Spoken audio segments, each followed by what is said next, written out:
அவர் என்ன பிரியமாக இருந்து இந்த மாவியால் அபிஷேகப்படுத்தி என்னோடு கூடவே இருந்து திருக்கசன் கூறி வருகிறார். பல காரியங்களை கூறியிருக்கிறார். என் குடும்பத்தை பற்றி, என் மனைவி பற்றி, என் மகளை பற்றி, என் மகனை பற்றி, இளைய மகளை பற்றி, என்னை பற்றி கூறிய அனைத்து நிறைவேறி இருக்கிறது. மழை பெய்ய சொன்னேன், மழை பெய்கிறது. மழை நிப்பாட்ட சொன்னேன், மழை நின்றது. மழை தாமதப்படுத்த சொன்னேன், மழை தாமதமானது. நிறைய அற்புதங்கள் அடையாளங்கள். நெற்றிக்கண் திறந்தது, ஞானக்கண் திறந்தது, கடவுள் தரிசனம் கிடைத்தது. நிறைய எவ்வளோ அற்புதங்கள் அடையாளங்கள்.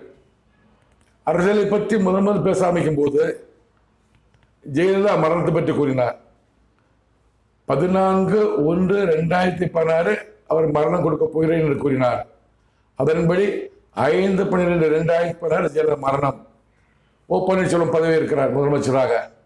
அவருக்கு அப்போது தற்காலமானது என்று திருக்கதர்சன் கூறினார். 2 மாதத்தில் பதவி ராஜினாமானது. திருக்கதர்சன் நிறைவேறியது.